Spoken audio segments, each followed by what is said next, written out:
Hi everyone, my name is Luis Bispo.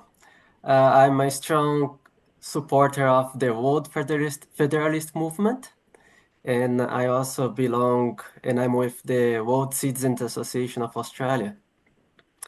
Today we are going to talk about a very important topic, democracy, and the idea is that we rethink about democracy. There are many theories about democracy, and Dr. Hanno and Doina, they are experts in the field. Um, so thank you so much for joining this meeting. Just before we start, this meeting is being recorded. Please keep your microphone on mute uh, if you're not talking. At the end of the webinar, we will have a time for question and answers. And you're all welcome to ask things to the experts. So as we all know, we are in crisis. It's in the news, and democratic institutions are struggling, and it's a modern challenge. Internal trust is eroding, and the gap between citizens and decision makers is widening. So this debate will address the following challenges. The nation state might no longer be the appropriate container for the 21st century problems. Do we need forms of global democratic legitimacy? Our current models of representation are outdated. How can we innovate from the ground up to make participation more meaningful? Should the main focus be on helping countries become democratic first, rather than trying to improve or reinvent democracy in places where it already exists? So those are some of the challenges, and we can go deeper in the discussion after our special guest speakers. Our first speaker will be Dr. Hanno Scholtz. He is a political and social theorist, developer of the concept of civil democracy and the theory of democratic efficacy and partitioned representation. He is the author of 7 books, including Rethinking Democracy and Large-Scale Democratic Policy Design. He is born in Berlin, naturalized in Switzerland. He is an economist, political scientist, and sociologist with research on vote splitting and European modernity, holding professorships and lecture positions at Swiss and German university in 2008. Dr. Doina, she's also here and one of our guest speakers. She's a political scientist and jurist specialist in democratic consolidation, political resilience, and digital governance. She's got a PhD from the University Politecnica de Valencia, awarded the Extraordinary Doctorate Prize, developed her theory of dynamic democracy, validated across 84 countries. She's professor of law and business at ESIC Business School, advised the European Commission on Democracy, and has led major initiatives in European civic engagement and scientific diplomacy. So many thanks, Dr. Hanno and Dr. Doina, for being here and being able to deliver your message and your knowledge with us. So Dora, Yeah. I'll pass to you. Yeah, thank you so much, Louise. Thank you everyone for joining. This is the first session. It's the same session that we're gonna have just to accommodate our colleague around the globe. So my name is Dora Bender, and I'm from the Democracy and Federalism Hub. And I want to thank the many organizations that uh, actually share with this effort to start the discussion. So this session actually being engaged with the World Federalist Movement, Democracy Without Borders, Democracy and Federalism Hub, World Citizen Association Australia, and Challenge. And we hope to extend discussion to more NGO around the world so we can actually promote democratic values. And I want to transfer the stage to Dr. Doina that are going to start this session today. So thank you. Hi, good morning, everyone. It's a pleasure to be here and to start this discussion with you, and also to thank all the organizations that are participating here today. And also, I'm very happy to be here as an associate of Democracy Without Borders. This part also as an academic, but also as an activist. So I will start with the small presentation that I prepared for today, because when I speak about dynamic democracy, I suppose that do you see my screen now? Yes, right? Yes. Yes. Great. Let me one sec. Okay, great. When I speak about dynamic democracy, I suppose that's something like not very it's not very easy to understand. What do I mean? But this concept, this framework started from my PhD. After 5 years, I started to analyze, because of course we are all in the same page. We know that we are living a great crisis right now. Our model, it stopped working. We have several challenges. We have major challenge, and the system itself is not adapting to it. Here I had a lot of, because my PhD was in IT and also in political science, because I did it in a polytechnical university. So I was very much attached to physical also science, to biology, to understand how natural system works. And one issue from natural system that we have to learn is when a system, and social system is still a natural system, because we are animals, we are human beings, and we are creating the system as the cells are doing that, right? So one of the main issues here to understand is when a system doesn't evolve to adapt to the new challenges, the system dies.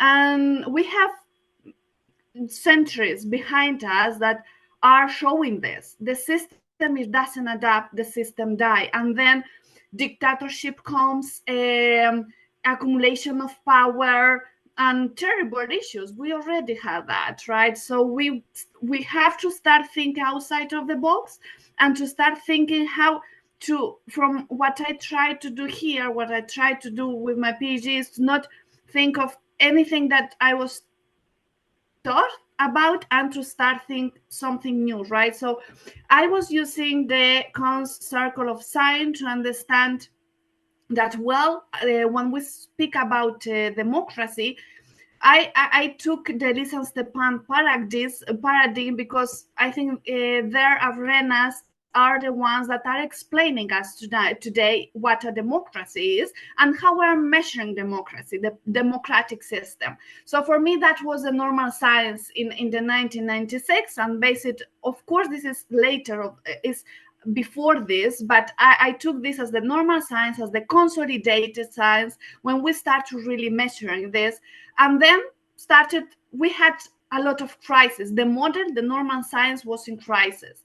What this means? This means that we have globalization, IT fragmentation, the power concentration. So we didn't have, and nowadays we are seeing no correlation between economic growth and democratic transition. So China, Russia, we still have some countries, especially China, that they are growing, economically growing, using a nationalism, economic nationalism, but they are not using this kind of system. So several questions appear. Really, the democratic system is better than the other one?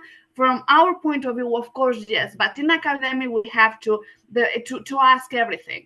So from that point of view, the paradigm, the current phase, is that it not longer explains the consolidation in consolidated system. Also, as Western societies, we are facing a systematic populism, And autocratic it's capturing our democracies using democratic tools. And it's not the first time when this happens. When we are using Liz and Stepan, we are producing false negatives when we speak about democracies. And the next point will be this revolution, right? A new paradigm. We are there. We are here now. And well, just a little bit to go again to this base, like we all know the 5 arenas that we are analyzing nowadays to understand if a democracy is really consolidated. We have civil society, we have the political society, parties, elections, the legislatures. We have the rule of law as one of the pillars. Then we have an effective bureaucracy, and for last, economic society. We are using this. We have indicators. We have different indicators of the FDM. We have that are measuring this based on this paradigm, right? But what is happening with this? When this framework, and here is where I started with my developing, is that is very object oriented. What this means? We are analyzing as a democracy when all these components that we are analyzing in a society are corrected and assembled. But we stopped analyzing the function of that. Is really our democratic system, they are really meeting the function that they should have? And this is where these systematic are happening. Because a country, and we are seeing this in the Western societies, can have all these 5 arenas very well installed and developed, but they are not generating a democratic function. Dora was saying, people are afraid of when we're using the word democracy. Why? Because during a lot of years, we were misusing it. And now we are having several problems. We are saying that we are democratic because we are doing elections, but this is really democracy? So, well, these some structural anomalies that this old paradigm cannot explain, how we are measuring this system, our political systems. I won't go through them, but I wanted to leave them here. Mainly the globalization, information technology, the power concentration. These are the 3 pillars that our current system, even in Western societies, we cannot confront this. So one of the also here, another theory that I'm using is the socio-technical transitions as the main framework for this, just to start changing our way of measuring all of this. Because when we will start to look at democracy as a process and not as an object oriented that has different, that have we are voting, we have a parliament. These are objects that are part of this system, but they are not function how they should.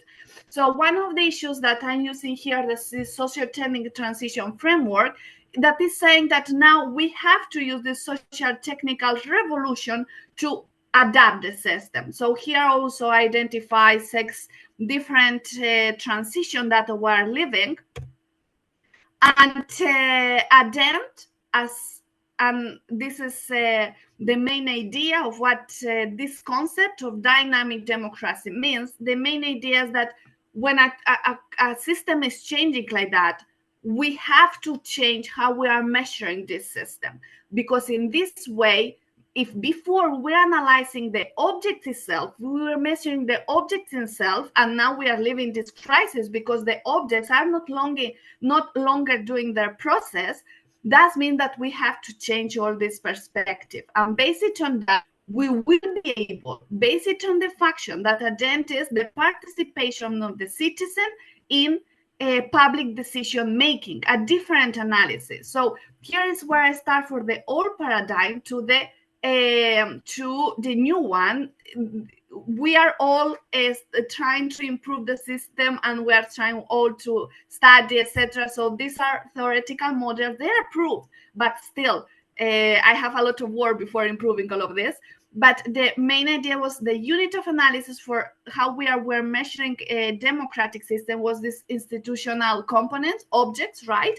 All these 5 arenas, if are present, they are interactive, and we are assuming that if we are having a constitution, we have a parliament, we are voting, we are creating all these elements working together. We are assuming that this means that we are having a correct structure assembly. But what the crisis is showing us, that we are not having that. And also here, if a democracy is putting the citizen in the middle of this, what is happening today is just an external voter. Here with Dr. Hanno will agree 100% in other issues also, but here, and we are not, and it's just an external voter, is not participating, is not their voice is not heard, even in very advanced societies. And what is called this false positive?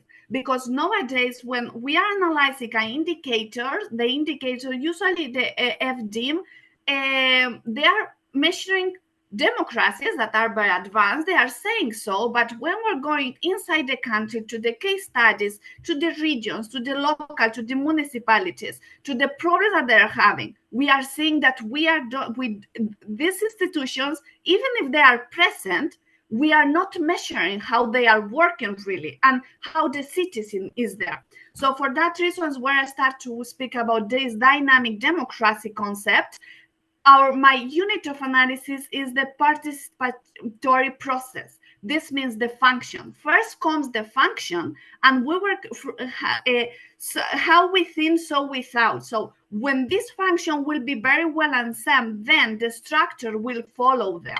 So here is, as I said, the function should be defined first to start measuring, start to create the political system of the future, and then the institutions have to derive from them. And if an institution doesn't work anymore, maybe we have to say this institution should be deleted without any fear to do that.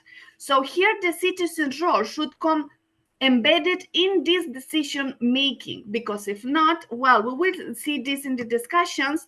The problem is that nowadays, even we have the parliament, decisions disappear. We have corporations, we have states, we have power, but we don't have a citizen, even we are living in a democracy. So how we should measure this? Very dynamic. The concept of dynamic is adapting the institutions based in the function, and the function based in the challenges. So, well, here I have some classical intellectuals that are from Plato, Rousseau, Tocqueville, and here just I want to, because I will finish soon, I just want to highlight one idea. Nowadays, we are living in this welfare state paradox, when we have in the most advanced democracies based on indicators and this object perspective that we are measuring. We are saying that, well, we have very institutional protection of the system, but what is happening? We are having the deepest civic passivities. And then the government is not governing, it's just administrating. And when we are in an abstract way, we are comparing that with other eras, this also is not what we are looking for, because then the citizen is not part, and we are creating this permanent infancy, right? So, and here is where Dora also said very interesting, the municipal liberty at the school of freedom. Why at the state level we are not having democracy, but yes, in small communities? Well, these are also ideas that we should analyze. So just to finish, how to define this? I'm still trying to define it, but how I'm defining it by now, I'm calling this dynamic democracy as a principle applied to political system to evaluate whether they generate this essential function, their essential function, not whether they possess the correct institutional form. And using the new socio-technical revolution as a catalytic force that transformed the system. This also, well, I'm following this principle of conservation of linear momentum. Societies must design how to absorb that impulse and to transform chaotic environment. So here also I prove based on these 84 countries, but here there's empirical and there's the experiment, these three principles that should lead this We have all the political and technological dynamics during all our history are co-variables at meso level. They are interdependent. So every significant technological leap requires political response. And when we are not giving that response, we are having a democratic regression by default. And this is already proved. Then the second principle is this public leadership in digital transformation. And the third one is digital transformation for democratic consolidation. I will go through it during the debate. So here the idea just is that now we have, what I'm proposing, what I'm working now is to start measuring our democratic system based on the function, because in that way we will be able to detect our challenges and to adapt, because it's not the institution, it's the function. And for that reason, we have to adapt. Here is, I'm working a new index, and these are several of the variables, dimensions that I mentioned right now. And also, the last idea that I want to give here is that I think the social quantum theory will give us a lot of answers of this. We are still have to explore it. There are not many people working on this, but we have to understand this participatory process as something non-linear. And well, the classical variables, the classical theories are not working nowadays for our challenges. So now we just have to redesign the process in this case. So I'm ending this with democracy is not a destination, it's a continuously generating function. And when the process is built correctly, the democratic outcome consolidates itself. So as within, so without. This is I will stop sharing my screen. Thank you so much, Doina. Definitely, dynamic democracy is something that we need to explore and understand better. And I take many of the points that you're addressing, and I have to say you are very brave because trying to promote something that require us to make reforms in our government system, this is something that need a lot of inspiration and a lot of willingness. And I'm going to transition to Dr. Hanno that actually is continuing this thought about how can we bring back the power to us, to the people, to the citizen. So please go ahead, Dr. Hanno. Thank you. Thank you. Yes, thank you very much, Donna, for presenting these ideas about dynamic democracy. I'm very happy that I did not prepare such a beautiful presentation. You just have to hear me speaking. But in a way, it fits a little bit because I'm trying to make things very simple. We are in this big polycrisis out there because everywhere in the world, social systems have grown so complex that they need to integrate citizens, and we have only this traditional democracy model. And I have been focusing for a very, very long time on one feature of this model, which looks so innocent and technical, but has, in my view, huge problematic consequences nowadays. And this is that we conceptualize representation by this one vote on the ballot we do in elections. Making one vote on the ballot means joining one group to be represented. And this works if the group is considerably homogeneous and has consistent demands to the representatives to be elected. The representative function, which Doina just mentioned, is, in my view, to make people aware that they can have some degree of control over the democratic system. And this worked in Western industrial societies in the 50s to 1990s because we had clearly demarcated social groups and we had a culture that demanded some agreement with the group norms. And we have now had 50 years of individualization behind us, and we are all happy to be ourselves.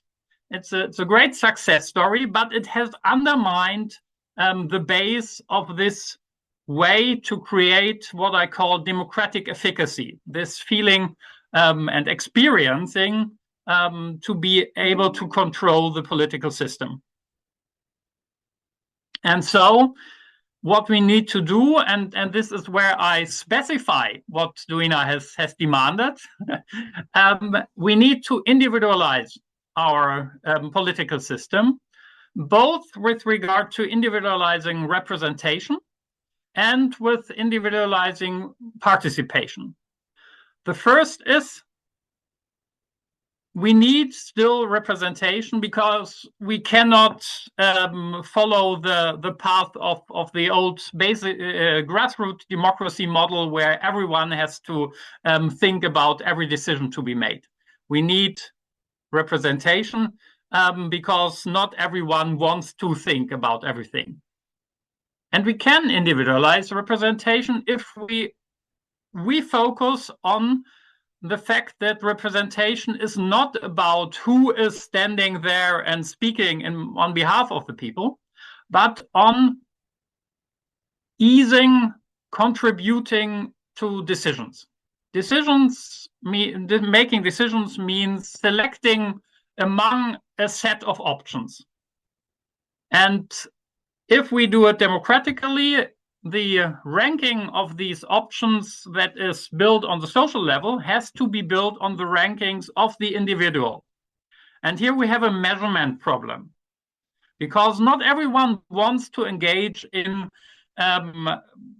relating existing options to their preferences and opinions and entering that into the system. And that means we need representation for that. But we can do that much more flexible than we do today.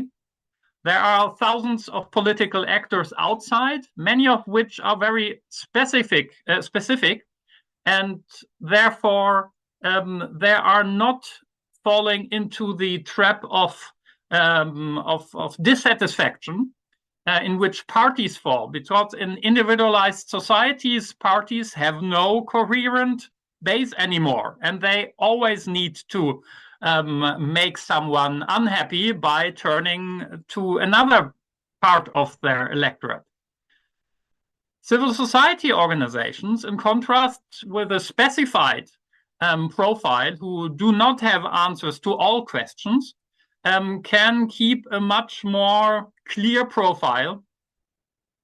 And we, as voters, can, in a system of individualized representation, select our individual portfolios of these actors, which give us an individualized indirect ranking of existing options in decision situations. And individualizing participation means that building on this indirect ranking, we can still think, okay, is it still too much for me? Will I prefer to be represented and leave decision-making to the actors I trust? Or can I engage in a now simplified, eased way? Because starting to rank options from scratch is really hard, while getting a pre-ranked order and then looking onto that order and thinking, okay, maybe the top 3 I can think about, and I see that maybe my trusted actors were not perfectly aligned to my opinions, and so I can adjust my ranking here, and so add my own participation in a way that is much easier in complex decision situations that are not artificially simplified as in today's direct democratic processes. So we have individualized political system that allows for this flexible representation and allows people to participate wherever they want, giving them what I call the meta decision freedom, the freedom of the meta decision whether to participate or to be represented. And this should be a way to come out of the trap in which we are currently, in which the traditional representative system gives incentives that are working against the stability and the efficiency of our democratic systems. For giving more power and responsibility to citizens and civil society, I have called this model civil democracy. And in the contrast to Doina's model, I would say it is a specification of what dynamic democracy is the larger theory about. But in my view, the specification we need in this moment and we can use to build new legitimacy in governance systems on all levels, from the very small one up to the global one, allowing for what world federalists have ever dreamt of, but now from a bottom-up process that creates democratic legitimacy on the world level, starting from a small but growing network of world citizens that are able to make decisions together. Okay, that's for the moment from my side. Yeah, thank you, Dr. Hanno. I want to mention that actually the path that Dr. Hanno is leading is actually transition understanding us. How can we transition to participate in democracy when we as a citizen or individual not always would like to engage in decision making? So we have actually a way, and also there is many apps that are being developed today to promote participatory democracy. And while Dr. Hanno suggests something that is a little bit step up, and maybe next session that we do this session, you can present in your slide the application, because once you see it visually, it's much more easier to understand. But this is inspiring, and thank you. I would like to ask you a few questions. So if we can start with Doina and Dr. Doina, I wanted to ask you, is the nation state still the right container for democracy? Because, you know, we have so much doubt if it's working or not. So please go ahead. And thank you, Dora. Thank you, Dr. Hanno, also for your presentation. Well, to answer this question, my answer is 100% no, and it never was, because, well, it was a historical coincidence, right? So we were implementing this democratic system, and then we started to create the national state from the 19th century. So it was a moment, a historical moment. We didn't have national states during all our history, so it's something for today. What is happening now? And this was working during the last century. Was working. Why? Because we had the legitimation where the decisions were made was at the national level, because it's how everything was constructed. What is happening nowadays? Nowadays, happening that all this, the material decisions that are affecting the citizens, the tax, the supply chains, our food, financial, the corporations, climate policy, everything is happening at supranational level. So what is happening?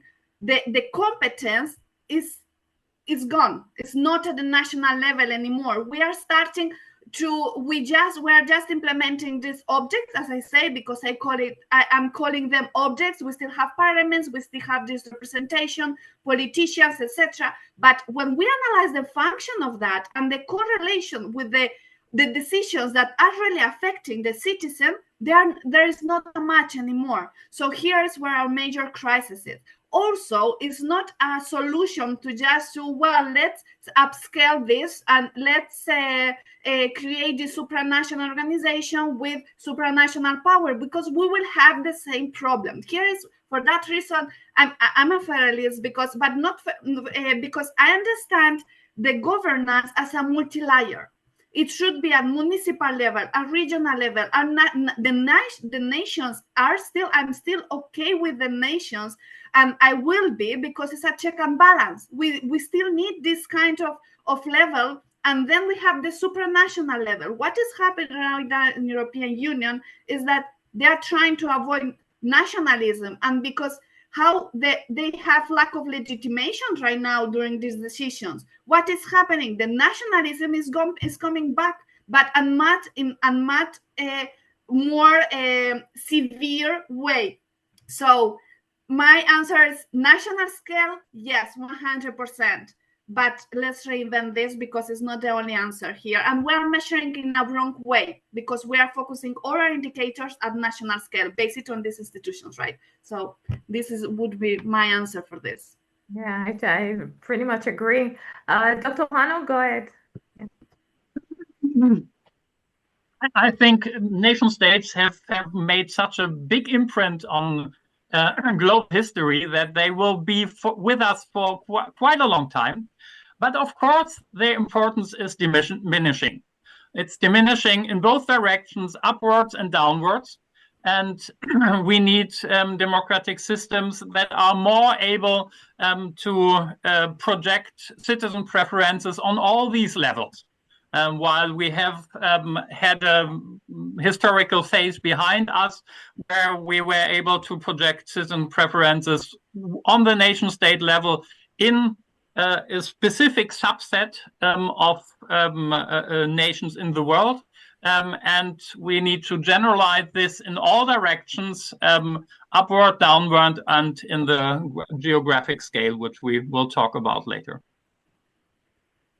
Thank you so much. And the next thing that we had in mind, based on this conversation, do you think that representation still works?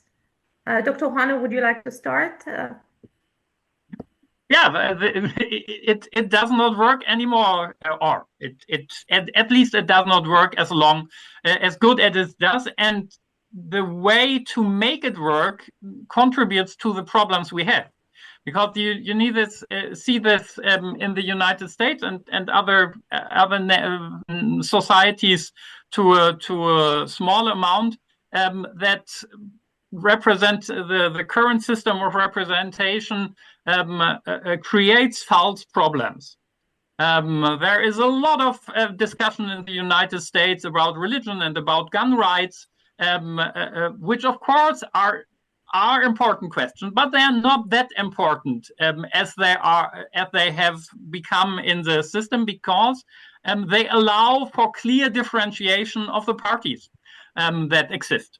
And in an individualized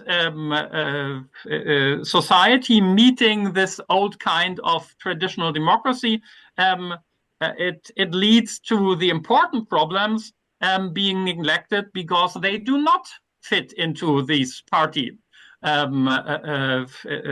differentiation. And so in very many aspects, representation in the traditional model does no longer work. Yes. Thank you. And Dr. Doina, please go ahead. Yes. Well, when we speak about representation, Dr. Hanno gave a great example of what is happening nowadays, but at the end, it still works. It still should work, but as part of a process.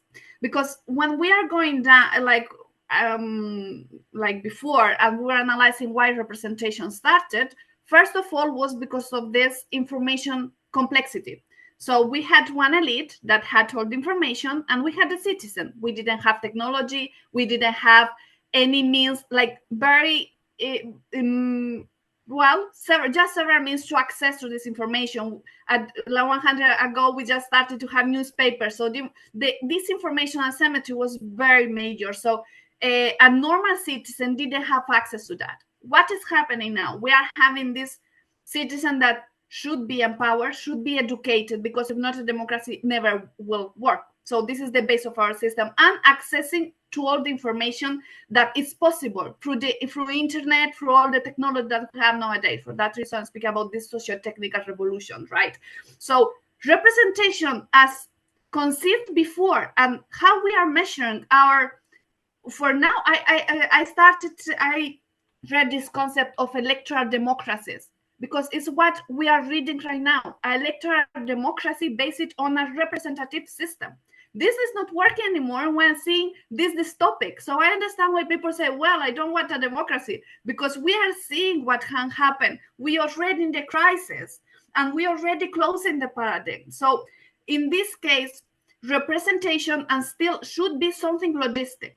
For me, representation is still working, because decisions are many. Not all the people will be able to participate, will be educated enough, will be willing to participate. So there is a logistic complexity that is not possible to solve with direct and deliberative democracy, but it's still there, representation. So from my point of view of the processes, representation is still there, but we have to complement it with direct participation and deliberative participation.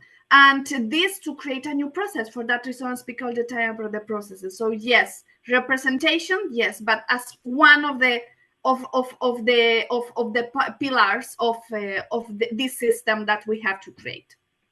Yeah, thank you. We definitely need something hybrid.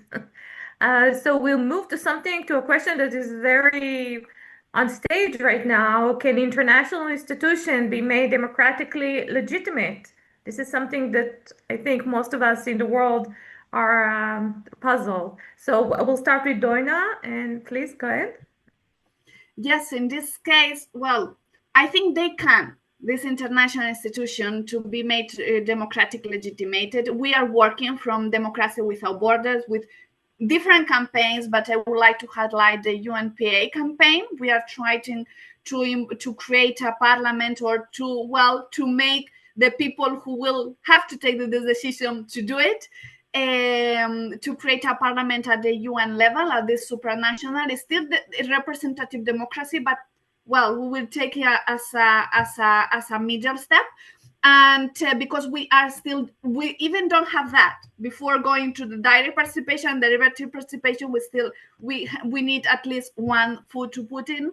And also we have the With the People campaign. Is more a direct participation model, but here is what we are doing from the activist part. When I speak about academic and this, we are creating this ontological problem, because the same way as we are creating the institutions, national member and national state, we are creating the institutions at the international level. So we are first creating these institutions because some states decide that we need to work at health. We're creating these public goods, right? We have health, we have climate change. So let's create the institution first, base it on these public goods, and then let's see how we will make it democratic. This can't be like that, because we are replicating the same problem that we have at different levels. So if we are creating our system, our political system, based on these principles, 100% never will happen, because we can't create, when the presidents of different states go to the table, we can't say, let's create this because we have this crisis, but with the same principles of 200 years ago. No, if we are creating something, the democratic function should be there from the beginning. So it's not, so yes, there is a path, but not the way that we are doing today. This is my answer to this question. Thank you. And Dr. Hanno, let's see your thought. Yes, I think we surely can have democratic legitimacy in international organizations, and even soon. I was trying to get into contact with people in the climate movement over the last years, because there is a climate conference of parties, COP, every November in varying places in the world, where government officials meet to build the next steps in transnational climate governance, and they are always accompanied by a circus of hundreds of climate NGOs who talk each in their own language and with their own ideas, and each just by being there and having some resources that bring them to this conference venue without any democratic mandate, without any mechanism that allows them to make decisions together, but using civil democracy in the way of a platform. And I'm right. You're right, Dora. I should have had a slide showing my screens. I can only invite you for next week, or send the screen to everyone who cannot join next week. If we have a civil democracy platform that allows these civil society organizations to ask all their supporters, support us in making these decisions together, they would out of a sudden appear in these conferences with a democratic mandate. And of course, they start very small, but they change the whole game, because now the government officials who have their blurred mandates, because they have no clear, in very many aspects, no clear national interest to represent, but represent both the businesses and the concerned citizens of their countries, are now confronted with a democratically mandated decision that leads into a process where this way of making democratic decisions on a global scale coexists with the nation states that will be with us for a long time.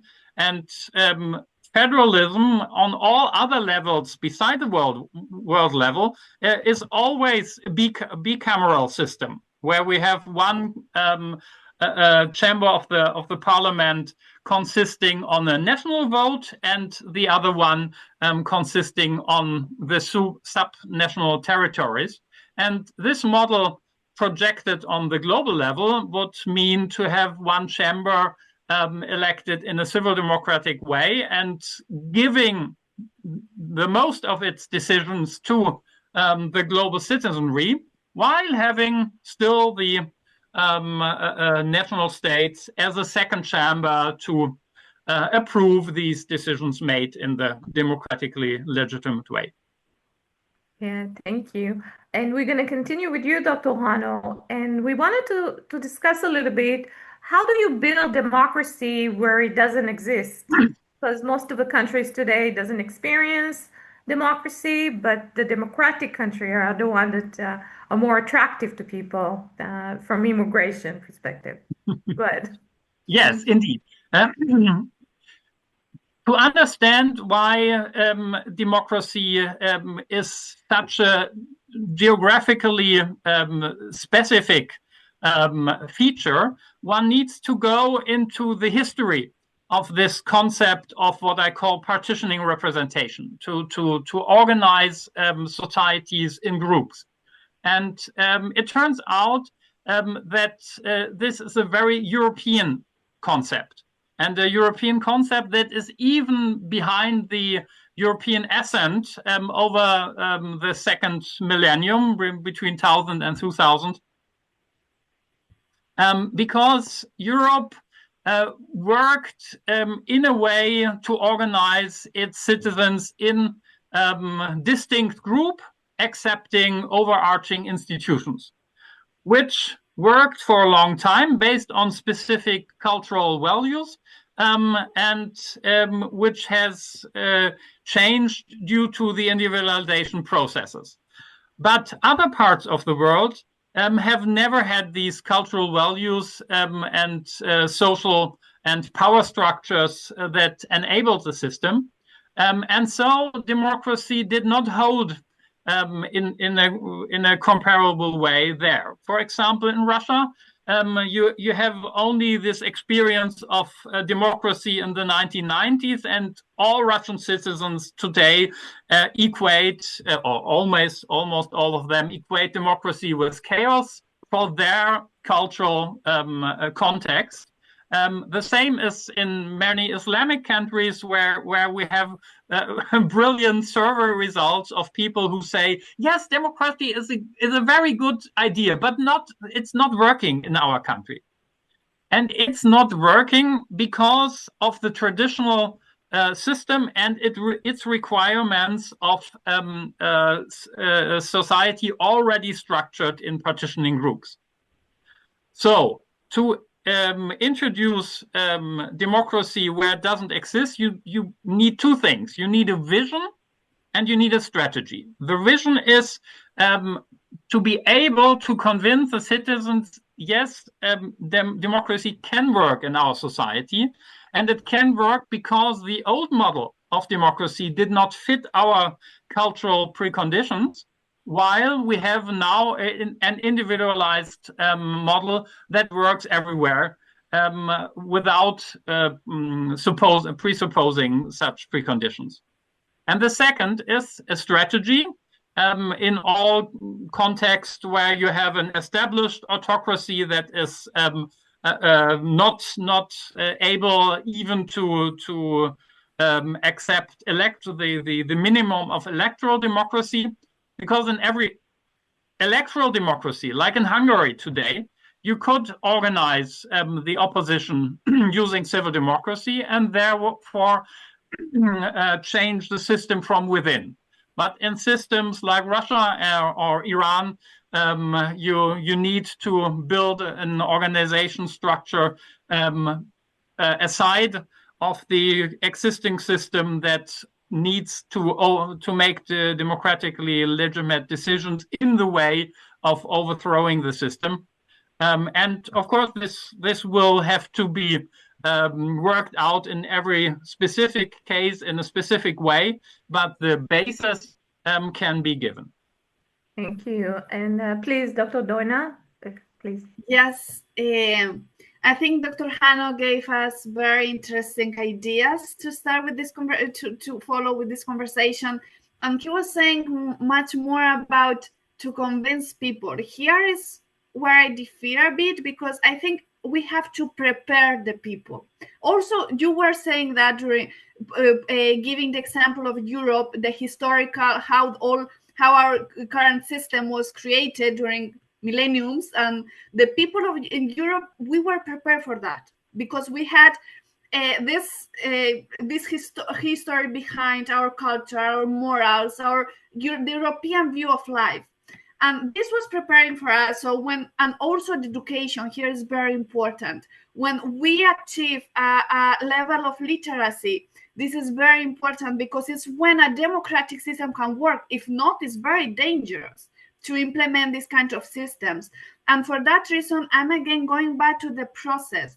One of my experiments, because before creating the theory, etc., was empirically proved all these ideas. I was doing this experiment in 84 countries. So because my first idea was, okay, let's analyze the countries that implemented these institutions. We speak about elections, these 5 arenas, right? Elections, political parties, civil societies, bureaucracies.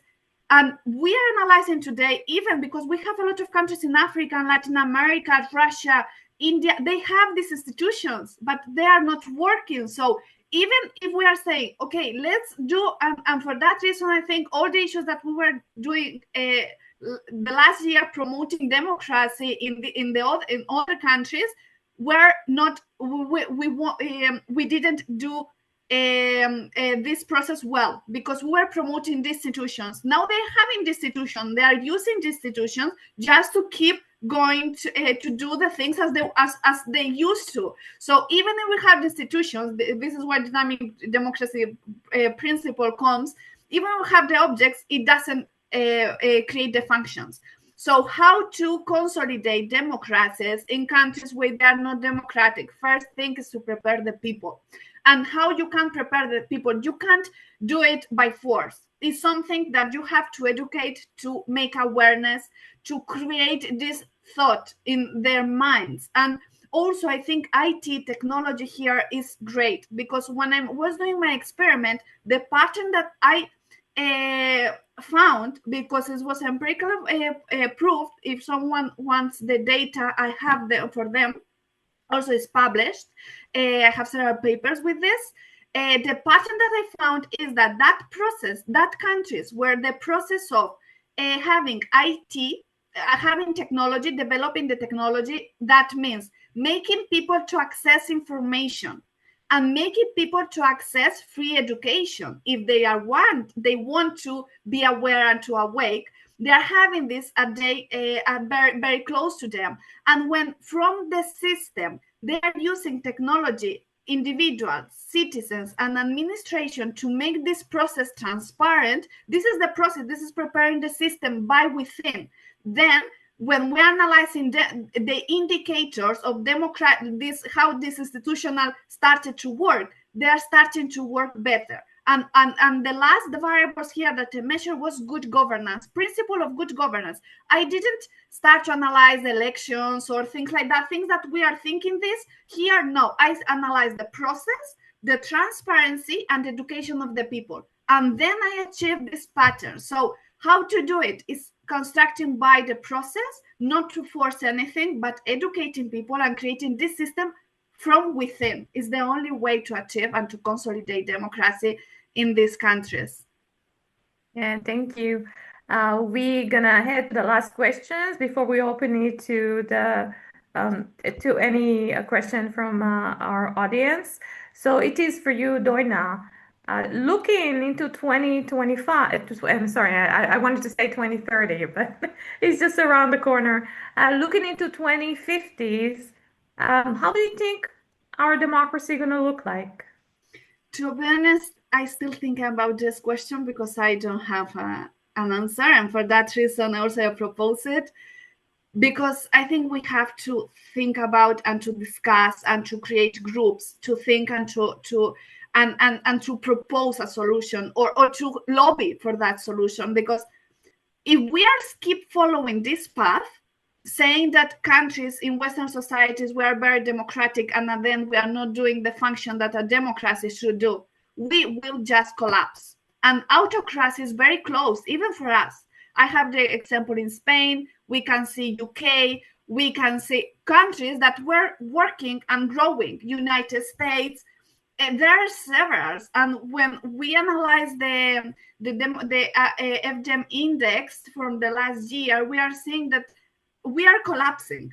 And now we have the concept of electoral democracies. This is just something that after 20 years of academic speaking about, we have that concept now, like using it in public opinion and in mass. And I think how we will look, if we are still this pattern, and 100%, I think that we all will turn into an autocracy in different ways. Because also we can create in Europe, I will say in Europe, autocracy, even if we have this bureaucracy, even we have parliaments, because we already have with Soviet Unions. I am not going to the ideology, but when a state and a bureaucracy takes over population and the citizens, and the system can collapse. So this is, and here also we have Spain, we have United States. How you can't govern just using decrees? They don't consult the parliament anymore. We don't have the majorities to pass the bill. So we are using these urgencies to pass the bill. This happened also in Latin America. A lot of supposed democracies, they started to use it this way, and they just autocratized the regime. So we have the democratic tools to autocratize the regime. So how to do? We have to change.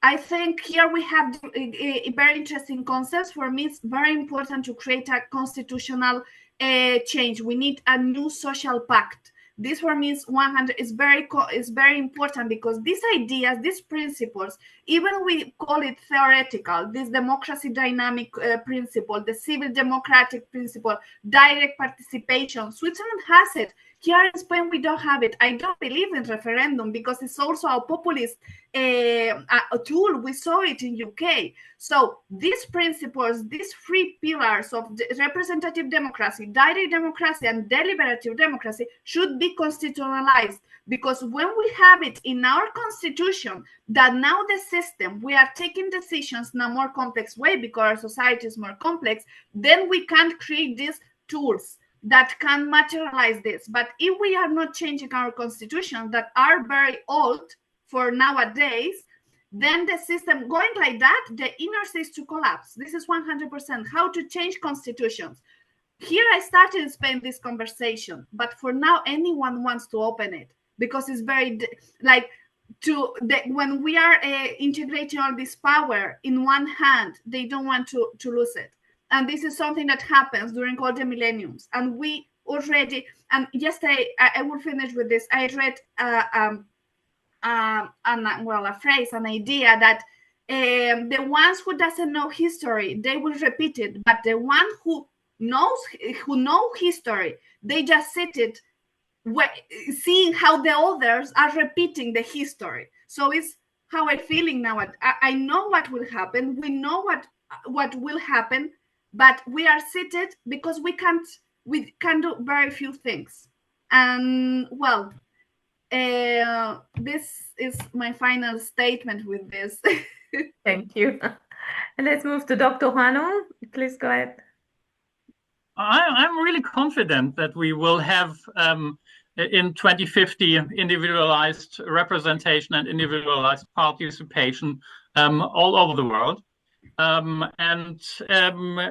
We will find out many things on the way, how it specifically works, what we need to do digitally and what we can do offline, and how to change our government structures accordingly. But I think the basic mechanisms behind of creating democratic efficacy are very powerful, and so we are now in the very beginning of a diffusion process that surely will be concluded in 2050, and even before. I hope so. I'll move it to you, Luis, to handle the question from the audience. If anyone want to put any remarks or even just share their thought. Go ahead, Luis. Yes, thank you so much, Dr. Hanno and Doina. Your insights were really good and full of knowledge. So if you have any question for Dr. Hanno or Doina, please unmute your microphone and ask the question, or you can drop the question in the chat box. Any questions for the speakers, please go ahead.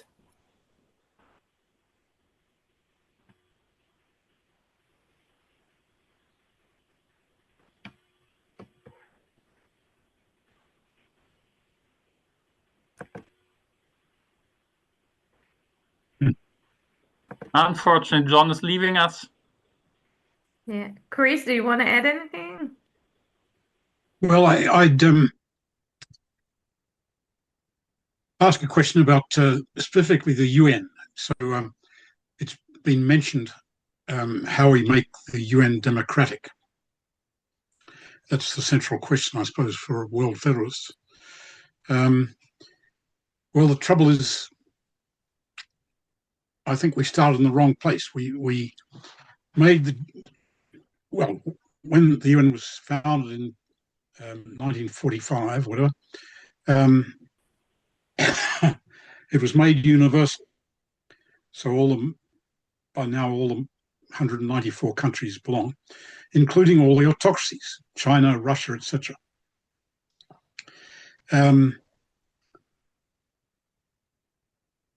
Democracy was not included as a basic principle at the time.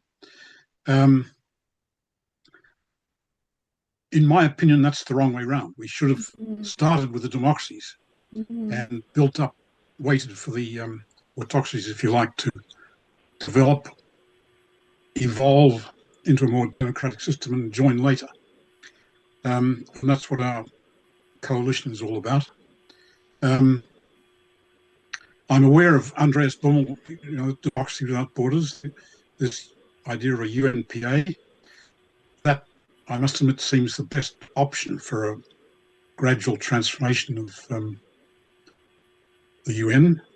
But you've got this problem of how you get past the autocracies. They're almost bound to veto any major change.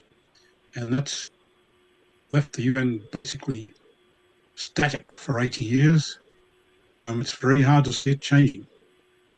And so our idea is, let's start with a system involving democracies only and build up from there. I don't know what the speakers would like to say about that. If I may, I think we can very well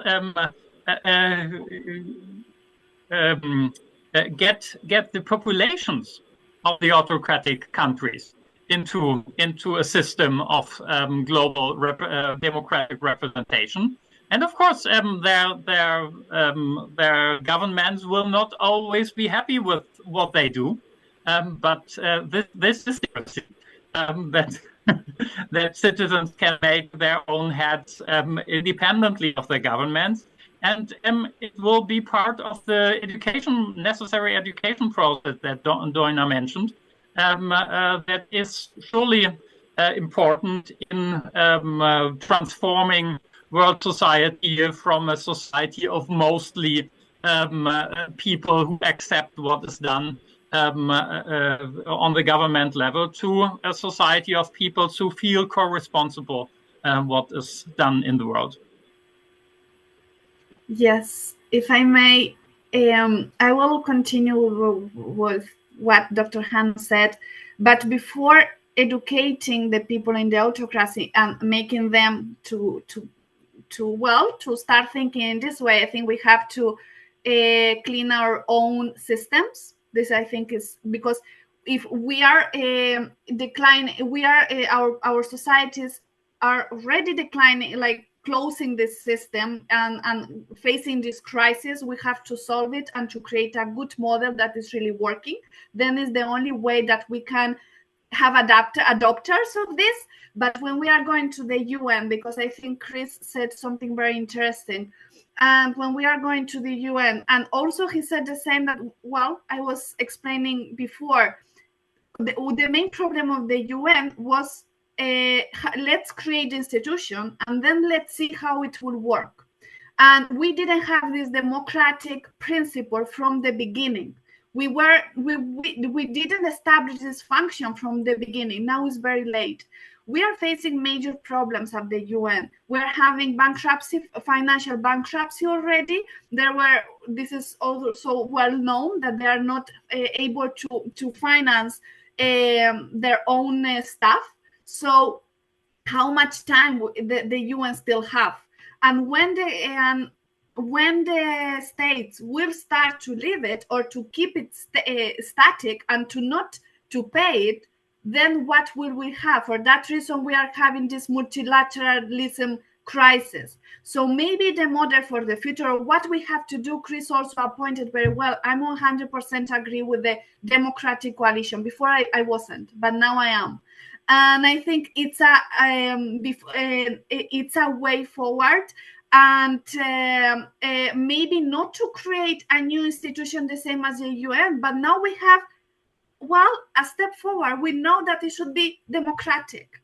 So if we are saying so much about democracy that is working so well, let's put our ideas together, our finance together, and create something. And also, this can be the base for maybe a federalist state. And also, I want to give another idea. I don't believe that a federalist world will be constructed putting everyone together. I think that first we have to go to regionalization. First, the regions should go together. We need these new institutions and to organize our own home before going to the others. And regionalization should be the intermediate step. And also, I don't believe in a world government that is centralized. I think we all are in the same page.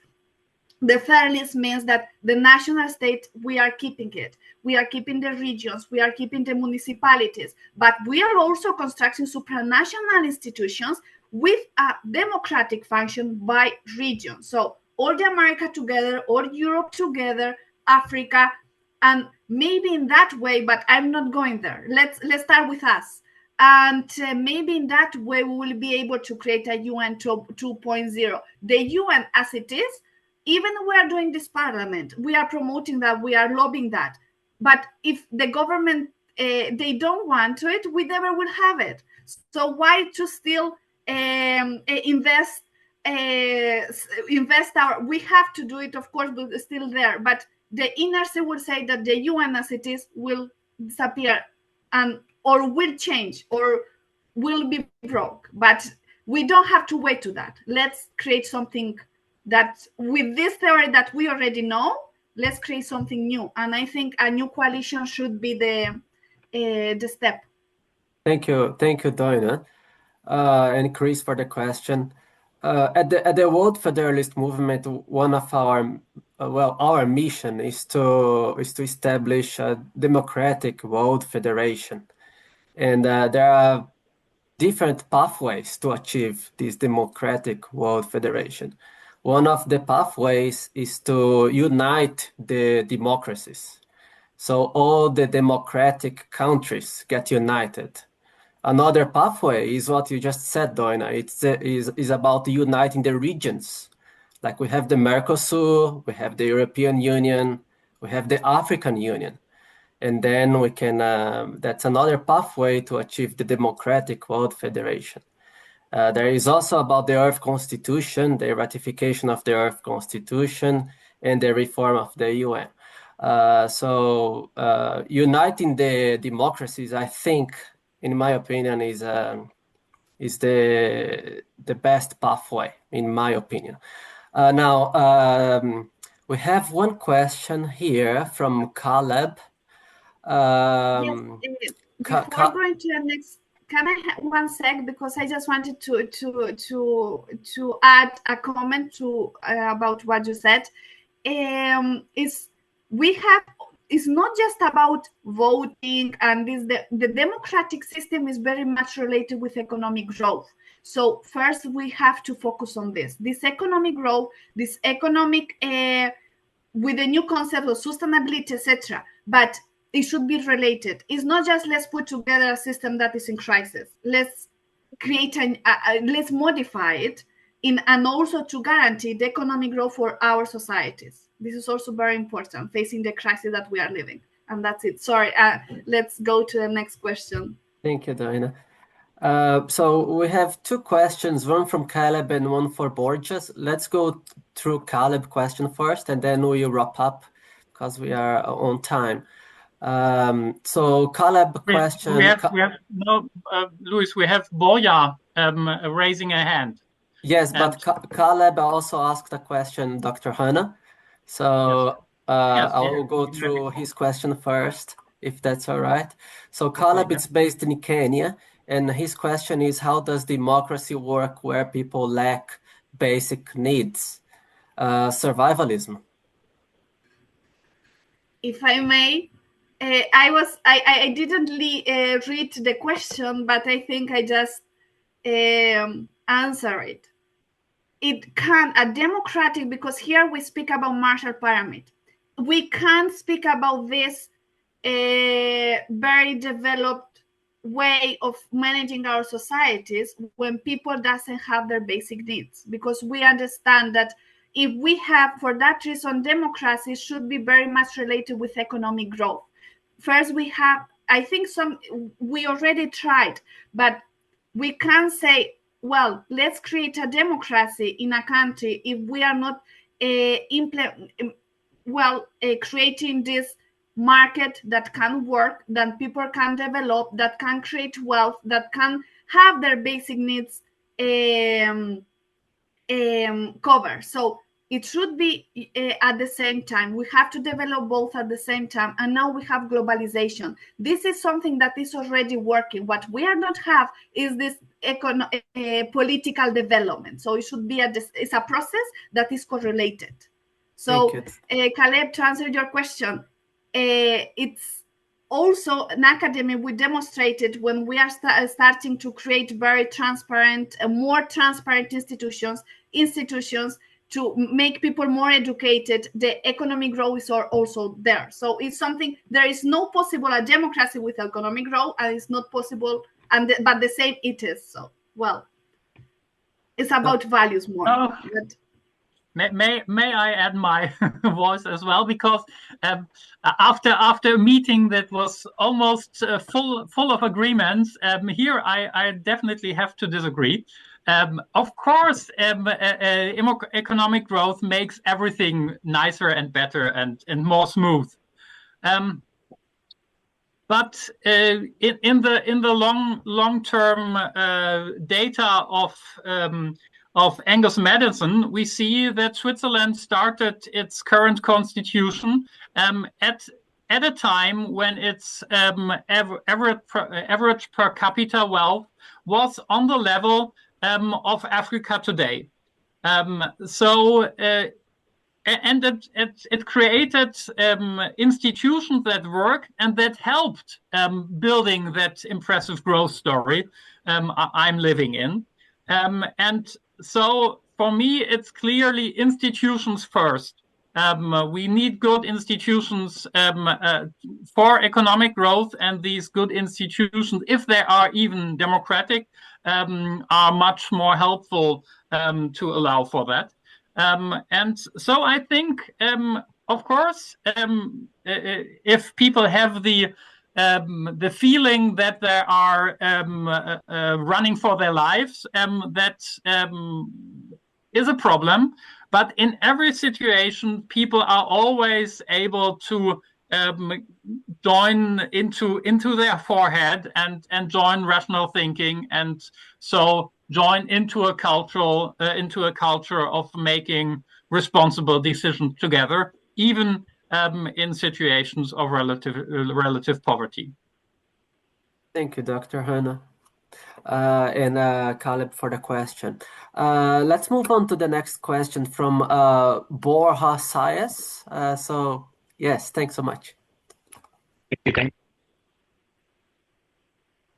you? We cannot hear you well.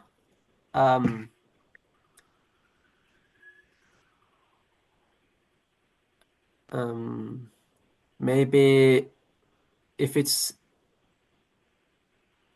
not working, if you're...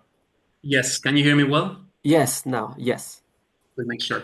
I'm Borja Saez, joining you from Brussels. I work on EU capacity building for the judiciary.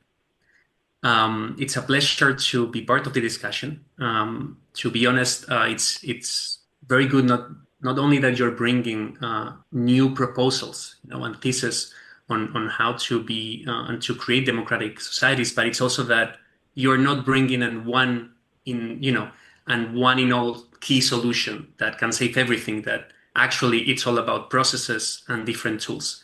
So in here I come with a question that it's more as a food for thought, and a question that is very concrete. In the discussion, I saw that we are taking a lot into account people that are willing to participate and eager to participate, right? So right now we're all here, meaning that if in our countries there will be a single tool for democratic participation, we would all quickly raise our hand and try to not only be part of it, but also empower the people around to be part of it. But what do we happen and what do we do, especially that in all our societies now, people are, I see this triangular problem of the disengagements and the polarization, and at the same time, any single attempt, or not any single attempt, but many of those attempts of democratic participation are actually becoming, tools of sectorial politics and party politics. So they are quickly instrumentalized, and I would say in a bad way, or in a more party politics versus democratic politics. And then at the third time, what happens with all the increased tendency that we are seeing, especially in the youth, and I will talk specifically about Europe, for instance, on actually having more pro-authoritarian regime change and vision and perspective, rather than that more pro-democratic and directive participation. So this is a bit of the food for thought. How do you see that we can tackle this? And then the concrete thing would be, what are the concrete tools that, no matter in which country, organization, national, supranational, or really international level, we could implement that would quickly build the gaps of society and politics without changing the processes. So for instance, kind of like giving blueprints for countries. And I will put one specific example. At the EU level, I saw, or one example that I see as a good tool will be the European Citizens Panel that are happening right now. And there's more than 10 right now happening. And if you want, or you're not aware of how it works, it's just, for specific thematics. So future generations, intergenerational fairness, for instance, bringing 150 random citizens selected from all over Europe to go to Brussels, throughout 3 months, 2 times physically, 1 time online. They bring up discussions. They are facilitators, translators, interpreters, and then they come up with a final set of conclusions and recommendations that go to the Commission, and they become a recommendation. So this kind of builds, I saw firsthand how this can really make people feel part of the EU and the political process, and at the same time, not only feel that your voice is heard, but it actually comes into a concrete document that then later goes into the executive and goes part into the legislative process. So with those 2 questions, I would love to know what you think. Thank you. Thank you, Borja. Dr. Hanno or Doina? Yes. One of you? Yes. Yeah. Go ahead, and then I will take it. Please, Dr. Will you start? No, start. Okay. Yes. Yeah, the problems you have been mentioning, Borja, are the problems of the existing representative system, in which people are used to having only this one vote on the ballot, or participation processes that are very demanding of them. And this is where I come back to my central point. We need at the center individualized representation, because I think that this option of individualized representation would, for many citizens which now feel out of the system because they feel not represented by parties anymore, and they don't have the means or the time to invest in participation processes. They have their political actors which they feel represent them as well, and they would build their own individualized portfolios of trusted actors as well, and that would bring them the first step closer to re-engaging in politics and feeling that democracy is able to create democratic efficacy for them. And of course, it would then allow them to see the proposals, the decision proposals of their trusted actors, which would make participation easier for them. And so I think that in such a system, many more people would engage in participating that in the current situation, where participating to a large extent is confined to a small group of people with a lot of educational capital. And I think this is a process of bringing societies back into this process of seeing themselves really in shaping their societies together. And it's a process of scaling the deliberative qualities of these mini publics, which I know are applied at many places, and they add to making better decisions, but they produce democratic efficacy mostly for the people who are part of them, and not for the people who are not randomly chosen. And so I'm very sympathetic with all these mini public ideas, because they go into the right direction, but they stop from scaling what is being done. And with scaling deliberation, you can engage whole societies into the democratic process again, which will be surely an improvement, especially for the young people who are now so disappointed that they think, oh, I want to have a military dictator. I'm sure they do not want all the things that go along with military dictatorships. They are just disappointed, and they're open for something new, and that is a chance as well.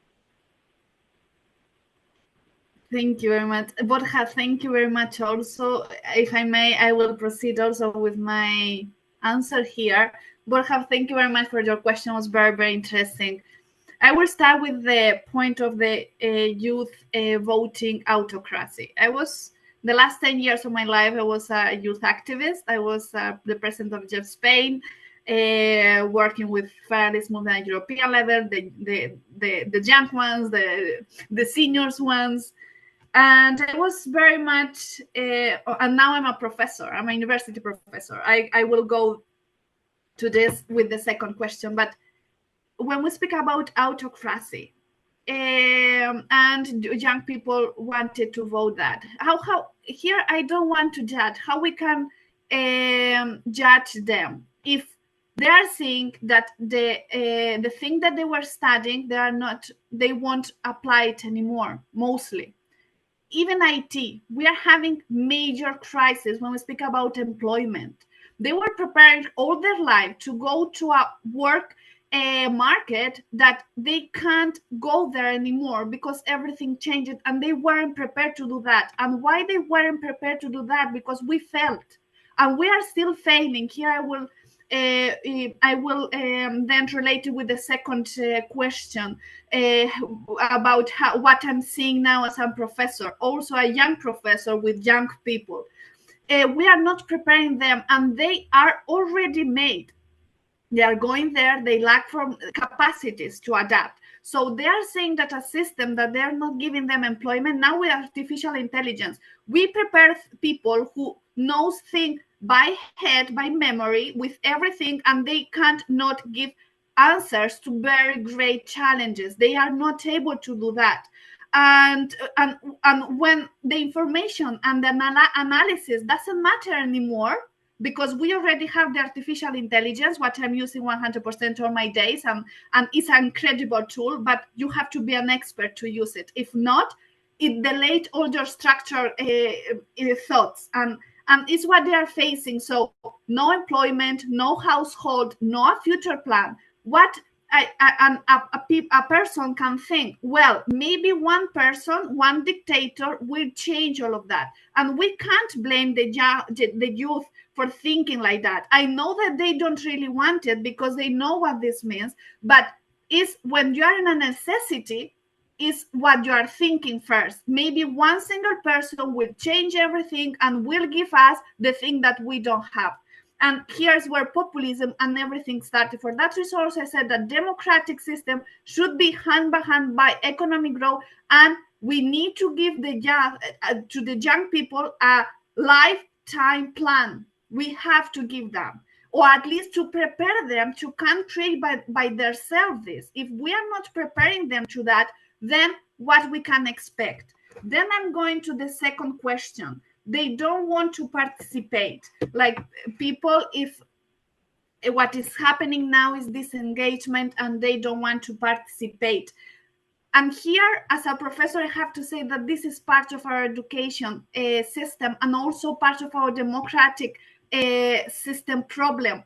We said to people, okay, you have to go once per time, once it's 4 years just to vote, and that's it. But when we are going back to the theory of democracy, we have 10 rules from the Greeks. One of it, everyone have to participate. If you don't participate, you are not a citizen of this democracy. So it's not just voting, but this is something that comes from the beginning. If we didn't educate people the last 60 years with this, how we can expect that now, if we are creating direct democracies, tools, etc., they won't. So this is where the major challenge is. We don't have the people right now. We have to work on this and then to create the tools, or to create at the same time. But we can't develop the tools without educating the people. And also, you are living in a democracy as a right, but also as an obligation. This is something very important that we already we already forgot about this. Your obligation as a citizen to enjoy this system is to participate. If not, and also to be fully informed. This also is where the public sphere should work. And I will go, and here just a parenthesis, I'm facing that, and the educating system is one of the major problems. I'm living all my days, I'm facing this. I think Dr. Hanno also is a professor, and we have several professors here. I'm trying to work with these people, with my students. I'm trying to make them think. I'm trying to create this structure for them to. It's not just about information. Please go ahead, work in complex science, because it's what will give you the structure for you to solve the problems that we are facing right now. For them, this is a major problem. They don't want to participate. They don't want to be included. They just want to pass. And here's where I speak also about this populist systematic. It's not that we are having all the people going to universities means that we are having educating people. It's not like that anymore. It's just a title. So this is also important for us to address. If we want to create a new system or improve our system, we have to change our educational system. And notice, and here's where classics, I think, have to go back, because it's not like, well, let's make people feel well when they are studying. It's not anymore like that. They have to study, and they forgot what studying means. And this is something that I'm facing every day. And just the last question about the Conference of Future of Europe. The Conference of Future of Europe, I was very much into it. I really like them, but I'm seeing that they are failing at one main point. It's not just about a consultative or a concrete document.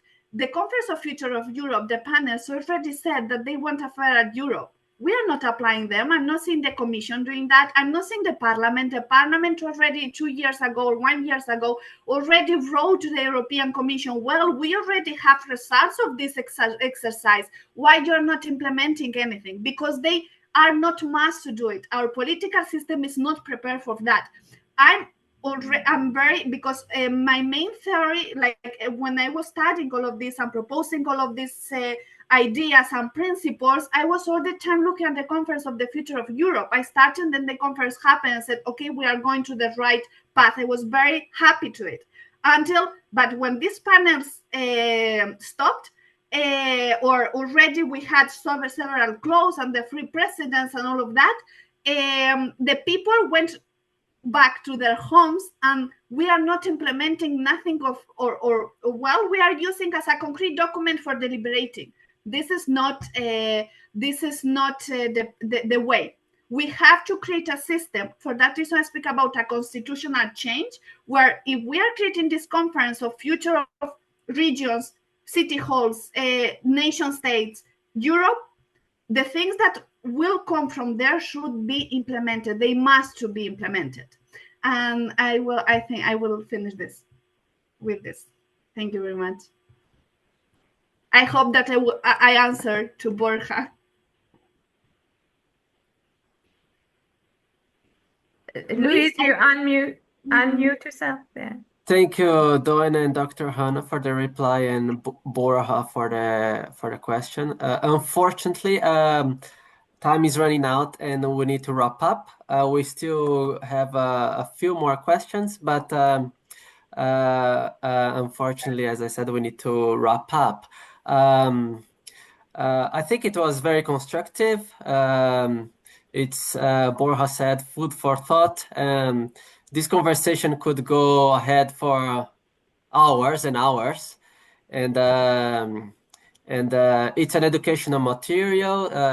This webinar is being recorded and it will be circulated to the participants, so you can share with your students, with your friends and colleagues. I believe that, as Doina said, we need more participation. University students need to participate more, join the webinars, events, and that's how they change their thinking through education, right? And that's an educational event. So thank you so much again, Dr. Hanno and Doina. Democracy is key for peace, for justice, and we cannot have autocratic regimes in power. How can we have a global federation if we have autocracy? Every country should be under a democratic regime, I believe. And of course, you all believe. So Dora, would you like to say some final words? Yeah. Thank you for everyone for joining today. This is just the beginning. We have another session next week. It's the same session, just for our colleague and participant for the other side of the globe. And after that, I am eager if any of you would like to join our effort, because we would like to continue this discussion and create like a snowball. So if your organization and you as an individual would like to take part of it, please feel free to contact us. We would like to create a program that actually going to roll out and create the discussion, and behind the discussion try to think about how can we implement and take steps to create change. So thank you so much for everyone. Thank you. Thank you very much.